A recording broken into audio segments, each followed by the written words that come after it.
you know, I have relatively little to say about the topic. Our museum has been closed now for 2 months, and we continue working by telework. We're currently preparing a number of exit strategies. We hope that we will get the authorization to reopen on our museum on the 18th of May. But it's rather complicated because it will come with a lot of restrictions. Fortunately, none of our staff has been affected health-wise. Of course, some of their family members have, but not the staff itself. So we're all healthy and well, but it's a rather weird situation. And now also with the public, if we reopen, we will not allow to have group tours, or we'll have social distancing and having to work with time slots and maximum number of people per gallery, 1 per 15 square meters.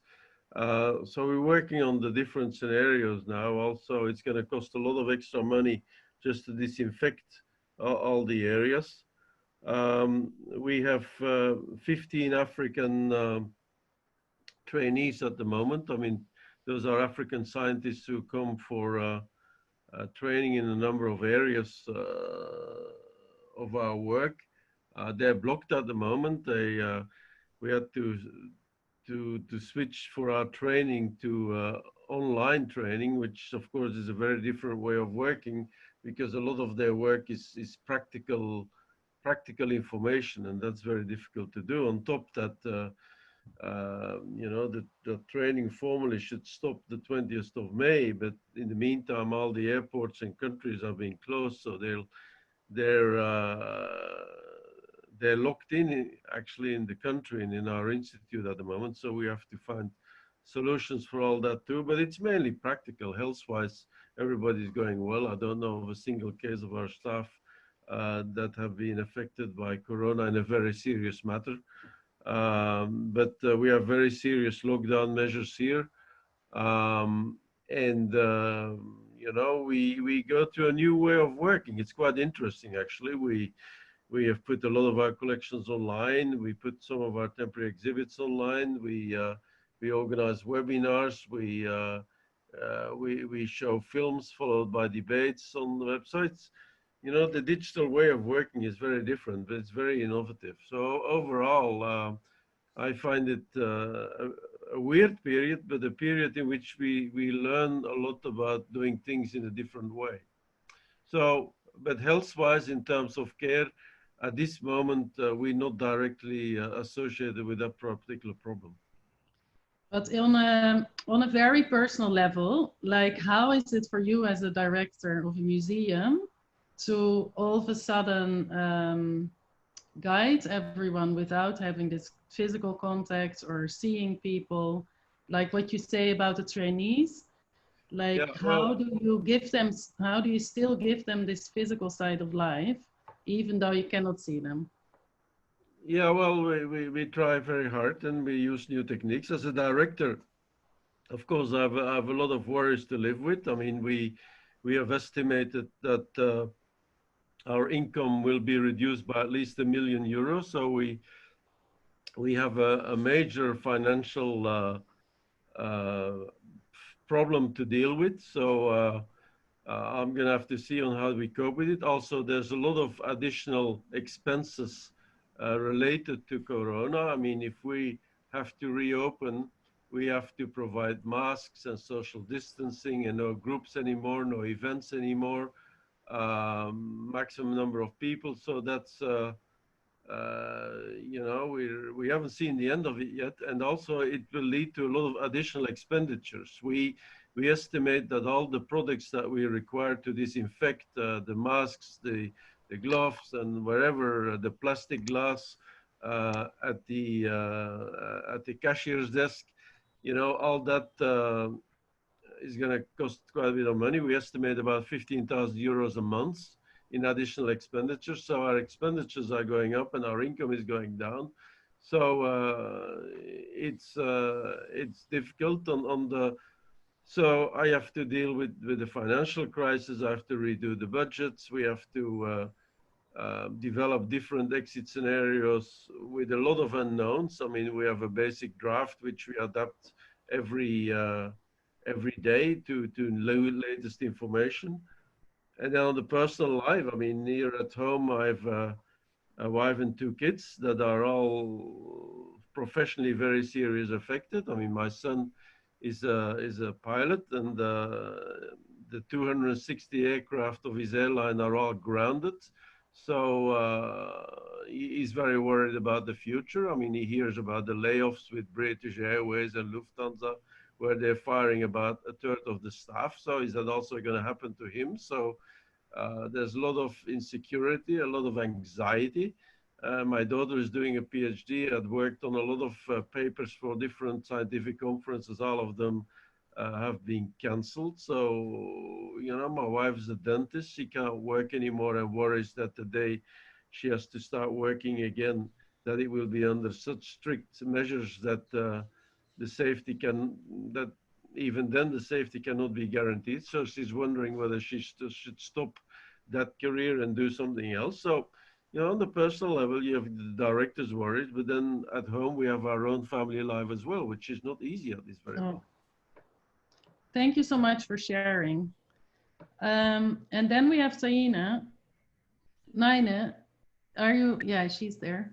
Unmute both Naine and Georgia. And Georgia.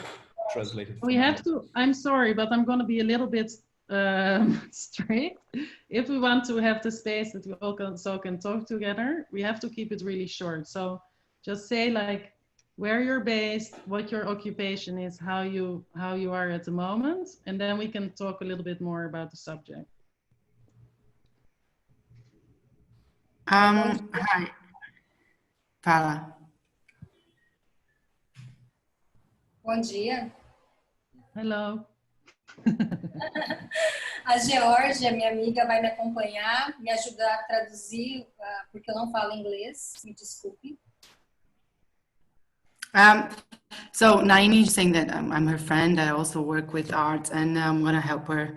She actually wrote something. I don't know. Maybe it's better if I read. Você quer que eu leia, amiga? Ou você vai falar e eu traduzo? Pode ler. E eu gostaria sim que você se apresentasse também, falar que você está neste contexto do diálogo. Não sei se você já fez isso antes. No. So I'm just gonna read it quickly because I think it's better than I translate it via Zoom. So my name is Georgia. Nice to meet you all. I run an organization named Procomum, and we also work with care, commons, and art. And so this is Naine Terena. She lives in Cuiabá, which is in the center of Brazil, in the state of Mato Grosso.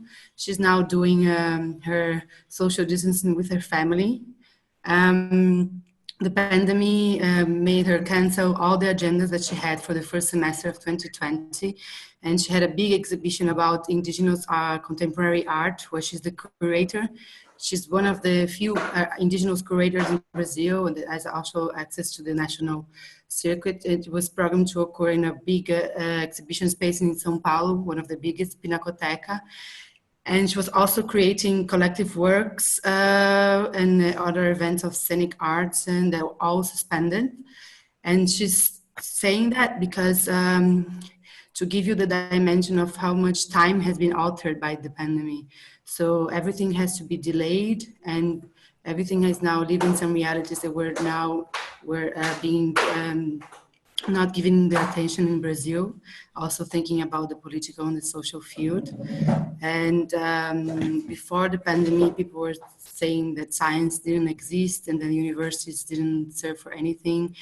And the art has been put in a place really bad in Brazil of transgression and anti-family and anti-good will. And with the pandemic now, a lot of things have been coming up in terms of, you know, mobilizing society for indigenous people and the people that live in quilombos, which are Afro enslaved people that live in communities, and artists.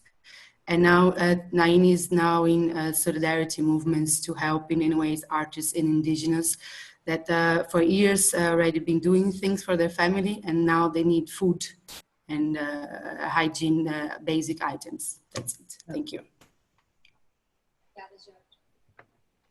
Thank you so much. João, I'm gonna give you the mic again.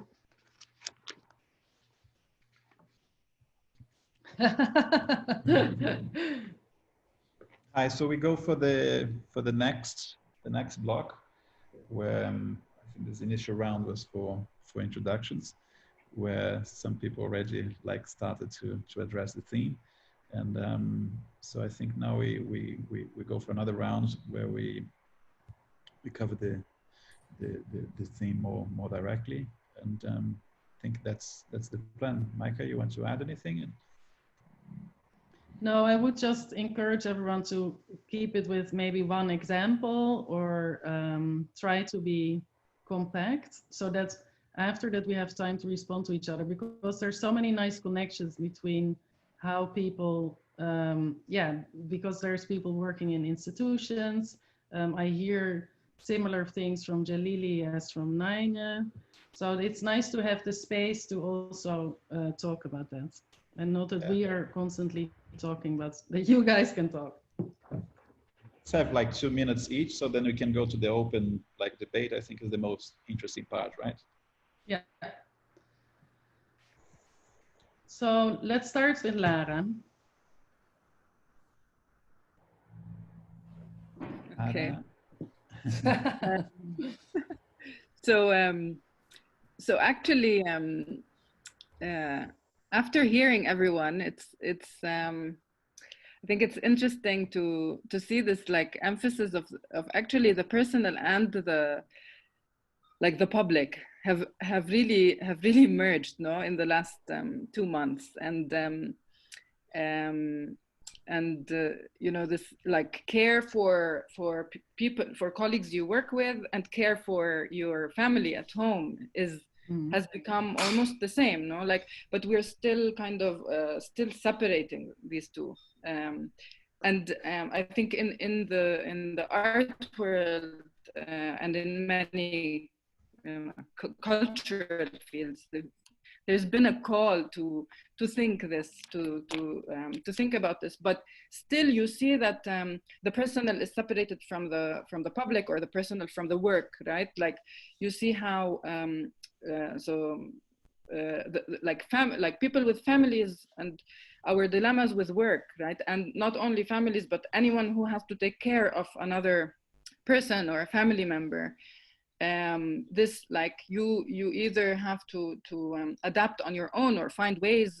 It's still personal and individual solutions, which is really problematic. It only reveals how again this separation, and it's not only between, you know, so it's work and family, right? The separation, it reveals only what has been kind of suppressed. And that, you know, it's a kind of a public question, and a collective solution needs to be found.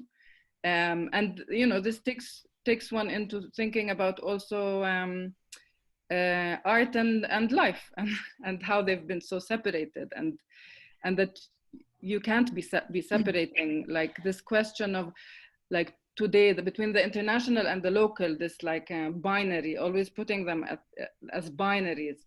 Again, care, I think artists here are asking the question, you know, going back to even I am, right, as an independent curator. Also, I'm jet setting, you know, I have slow visas, but at the end I travel and do other curators do.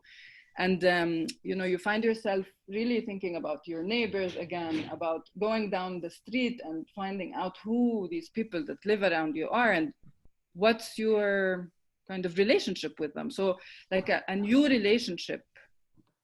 But and